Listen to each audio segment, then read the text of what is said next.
하나님 나라 백성인 하백 여러분, 하백의 성경 아카데미에 오신 것을 환영합니다. 이 시간은 신약을 읽다 53강 시간입니다. 함께 나눌 주제는 가르침 시대 제1부입니다. 로마서, 바울이 로마 교회에 쓰다. 주후 57년경. 우리는 이 바울이 세 번째 선교 여행 말미에 가까워질 때 기록한 세 번째 편지로 넘어갑니다. 바울이 주후 57년 1월에 고린도로 돌아왔을 때 그런 공동체가 자신의 질책을 사랑으로 받아들였음을 봅니다. 다음 3개월 넘는 기간 동안에 바울은 고린도 교회의 지지를 받고 기운을 되찾고 힘을 얻습니다. 바울은 25년 동안 먼 거리와 문화적 차이를 넘어서 증인으로 부활하신 예수님을 섬겼습니다. 그는 기독교 신앙에 대한 일반적인 반대에 익숙했고 사람들에게 복음을 전할 때 받는 도전에도 익숙해졌습니다. 바울은 주님이 동료 유대인과 우상을 섬기는 이방인의 마음을 열어 그리스도 안에서 새 생명을 찾게 하시는 것을 목격했습니다. 그는 새롭게 믿는 자들이 거룩함 가운데 살아가는 새로운 삶의 방식을 배울 때 겪게 되는 도전들을 깊이 깨달았습니다. 또한 바울은 교회가 주변 사회에서 박해에 직면하고 복음의 함의를 오해한 자들의 거짓 가르침과 부딪히게 된다는 사실도 알았습니다. 그는 에베소서에서 수백 편의 설교와 수천 편의 강의를 하면서 자신이 전하고 가르치는 내용을 알고 닦았습니다. 또한 바울은 고린도인들과 겪은 최근 경험을 통해서 교회가 하나님이 그리스도 안에서 새롭게 하신 인류라는 확신이 더욱 깊어졌습니다. 바울의 사역에서 매우 중요한 이 분기점에서 아마도 50대 초반이었을 바울은 더 멀리 떨어진 해안가를 생각합니다. 그는 그리스도가 아직 알려지지 않은 곳에 그리스도를 전하겠다는 열망을 품었습니다. 그는 자신을 기다리고 있는 해안지대에 메시아의 도래를 전하기를 갈망했습니다. 그는 우선 오순절에 예루살렘에서 이방인들을 제물로 드림으로써 자신이 거둔 사역의 열매를 보여주기로 결심합니다. 그러고 나서 지중해 세계 서편 극단에 가기로 계획합니다. 즉 로마의 속주인 히스파니아, 오늘날 우리가 스페인으로 알고 있는 지역으로 가기로 결정한 것입니다. 이 사명을 이루기 위해서 바울은 로마 제국의 수도에 있는 그리스도인 공동체 후원이 필요했습니다. 바울은 그들이 자신이 제시하는 복음을 포용하고 그리스도를 믿는 믿음으로 하나가 된 유대인과 이방인으로 구성된 교회라는 비전을 받아들이기 바랐습니다. 그래서 바울은 그들을 직접 방문하기 전에 이 자신과 자신의 복음 사역을 편지로 소개합니다. 우리는 이 편지를 로마서라고 하는데 바울이 구술하여 더디오에게 기록하게 했으며 겐그리아의 이웃 교회의 집사로 있는 에베라는 신실한 여성의 손에 맡겨 보냅니다. 로마서는 바울이 쓴 편지 중 가장 길고 기독교 복음이 가장 완벽하게 진술되어 있습니다. 바울은 하나님의 감동을 받아 로마서에서 복음을 제시하는데 이는 기독교 신앙과 신학 및 설교에 가늠할 수 없을 정도로 깊은 영향을 미쳤습니다. 바울은 자신을 하나님의 복음을 위하여 택정함을 입은 자로 밝힙니다. 그는 복음이 하나님이 선지자들을 통하여 그의 아들에 관하여 성경에 미리 약속하신 것이라고 단언합니다. 복음은 하나님의 아들 우리 주 예수 그리스도에 관한 것으로서 그는 육신으로는 다윗의 혈통에서 나셨고 성결의 영으로는 죽은 자들 가운데서 부활하사 능력으로 하나님의 아들로 선포되신 분이십니다.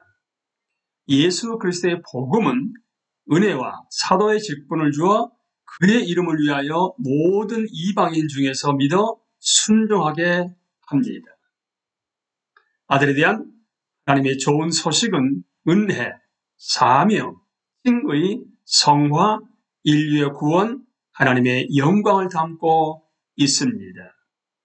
로마서의 표지와도 같은 다음 진술에서 바울은 이렇게 고백합니다. 헬라인이나 야만인이나 지혜 있는 자나 어리석은 자에게 다 내가 빚진 자라.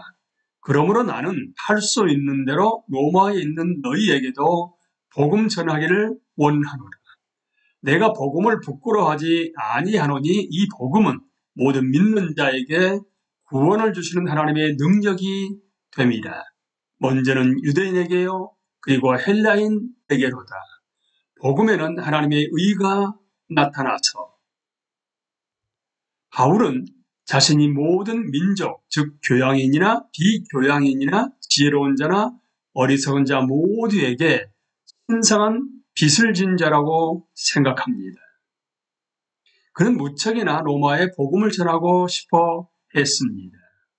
로마의 연사인 키케로는 십자가형을 너무나 수치스럽기 때문에 십자가라는 단어 자체도 로마 시민과 연계시키지 말아야 할 뿐만 아니라 로마 시민의 생각과 눈과 귀에서 멀리 떨어지게 만들어야 한다고 주장합니다. 하지만 바울 사도는 십자가에서 죽으신 그리스도의 복음을 전혀 부끄러워하지 않았습니다. 그는 복음의 구원을 주시는 하나님의 능력이라는 사실을 알았습니다. 이는 유대인이든 이방인이든 상관없이 믿는 모든 사람에게 사실입니다. 로마서에서 바울은 이 처음 구절에 드러난 주요 개념과 핵심 용어를 발전시켜 나갑니다. 그리스도의 죽으심과 부활의 복음은 죄악된 인류를 향한 하나님의 의로우심을 드러냅니다. 유대인과 이방인은 그리스도의 대속 죽음으로 인해 믿음으로 말미암아 의롭게 됩니다. 그들은 모두 하나님이 새롭게 하신 인류로 부름받고 성령으로 성화되며 능력을 받아 믿음으로 순종하며 세상에서 하나님의 사명에 참여하도록 초청받은 것입니다. 바울의 복음 선포에서 가장 첫 단계는 복음에 대한 보편적인 필요를 드러내는 것이었습니다. 로마서 1장 18절부터 3장 20절에서 모든 인류, 즉 유대인과 이방인의 불의하면 십자가에서 드러난 하나님의 의로움을 인정해야 할 필요를 설명하는 배경이 됩니다. 바울은 하나님의 공의로운 진노가 불의한 인류의 현재에 드러난다고 주장하며 논의를 시작합니다. 하나님이 창조세계에 하나님의 능력과 본성이 분명하게 입증됨에도 불구하고 사람들은 그러한 지식을 적극적으로 억누르고 하나님을 경외하기는커녕 감사하지도 않습니다. 그들은 살아계신 하나님의 예배하는 것을 로마 황제를 신격화한 것처럼 죽을 운명인 인간을 예배하는 것으로 대체했습니다. 또는 당시 보편적이었던 애굽 종교에 나타나는 동물이나 파충류의 형상으로 하나님을 대체했습니다. 바울은 인류가 하나님의 진리를 거짓말과 바꾸는 것은 인간의 원천적인 타락을 떠올리게 한다고 설명합니다. 그 결과 하나님은 인류가 온갖 종류의 성적 부도덕함 가운데 그들의 육체를 아무 제한 없이 더럽히도록 내버려 두셨습니다. 하나님은 그들을 온갖 종류의 악행을 저지르고 선한 것을 인식하지 못하고 인정하지도 못하는 타락한 마음에 내버려 두신 것입니다. 하나님의 형상으로 만들어진 인간이 타락하고 훼손되고 더럽혀진 것입니다. 독실한 이스라엘인들은 이교도의 우상 숭배와 불의함에 대한 이러한 비판에 기꺼이 동의할 것입니다. 하지만 로마서 2장에서 바울은 자신을 포함한 다른 자기 민족까지도 비판합니다. 그는 다른 사람들을 판단하는 자가 실제로는 동일한 죄를 저지르는 것이라고 씁니다. 로마서 2장 17절에서 시작하여 바울은 토라를 소유했다는 유대인의 종교적 자부심을 겨냥하여 그들이 하나님의 명령에 순종하지 못한 현실을 자세히 다룹니다. 그는 유대인들이 이방인들보다 낫기는 한 것인지 묻고 겸손하게 유대인이나 헬라인이나 다 죄 아래에 있다고 인정합니다.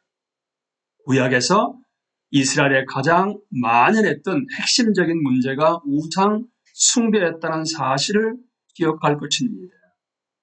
우리는 아담이 그들 안에 있기 때문에 이스라엘이 인류의 권경을 보여주는 것임을 살펴보았습니다. 구약의 증거를 따라 바울은 아무도 의롭지 않으며 한 사람도 의롭지 않다는 사실을 깨닫습니다. 우리는 이 시간에 로마서에 대해서 함께 나누기 시작했습니다. 강의를 마치겠습니다. 감사합니다.